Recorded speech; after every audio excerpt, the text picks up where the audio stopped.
Hello everybody, I'm Michael Watson, and I'd like to welcome you back to Tools for Transformers. This is the third mini lesson in our Core Transformation series. Today's lesson is about 5 or 6 minutes long, so get comfortable and let's begin. Perhaps you've heard it said, people don't really want things, they want the feelings that those things will get them. Feelings of power, of success or satisfaction or peace of mind, or whatever it is that it might be.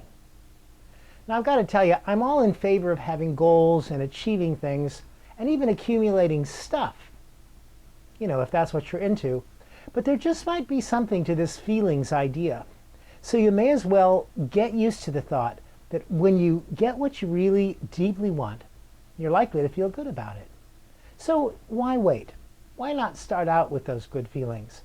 And you'll discover that when you feel resourceful or confident or peaceful, that it's a whole lot easier to achieve those goals you were going after in the first place.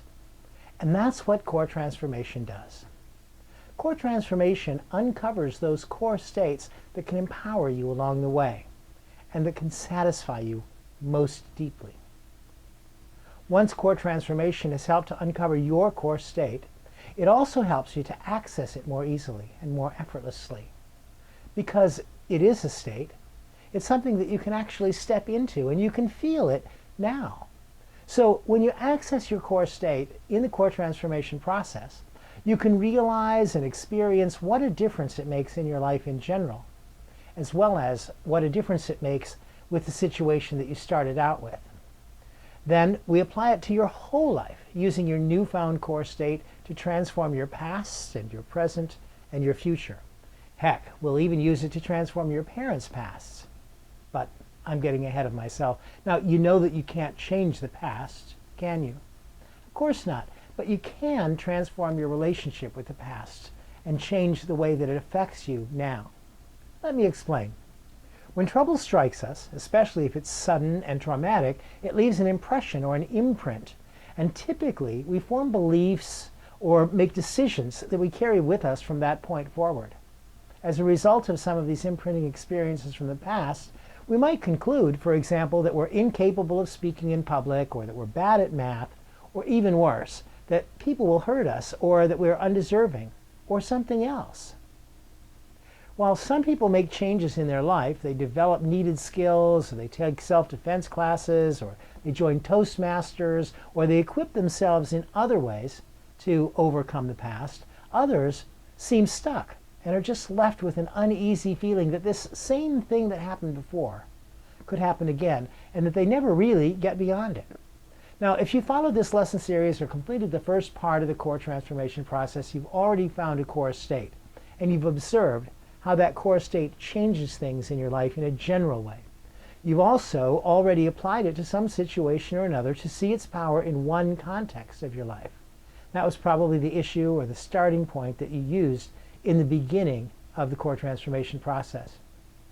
It may have been a complaint or an unwanted experience, or it even could have been an experience of excellence that you want to get more use out of.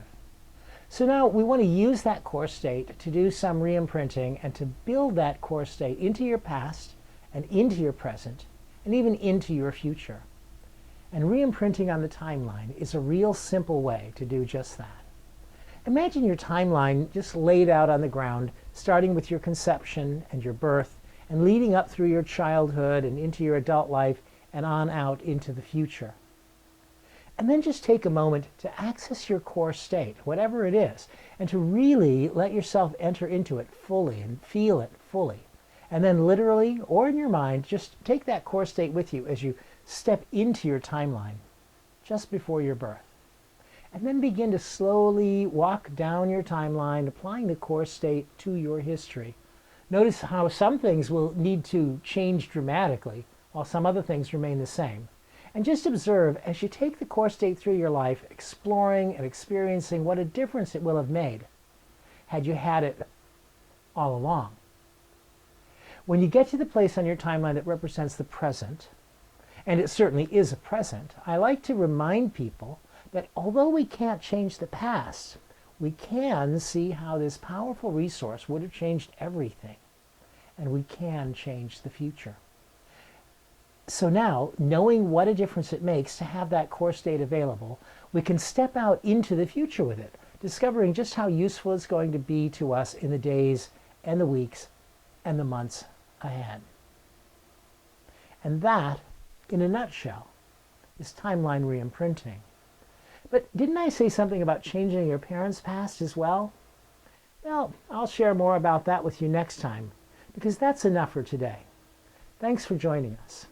If you're on our list, you'll be getting another lesson in your mailbox just like you did this one. And if not, you can subscribe to this blog by using the link on your right. So we'll see you again soon. Until then, live with a happy heart and a playful spirit and a peaceful mind. Bye-bye now.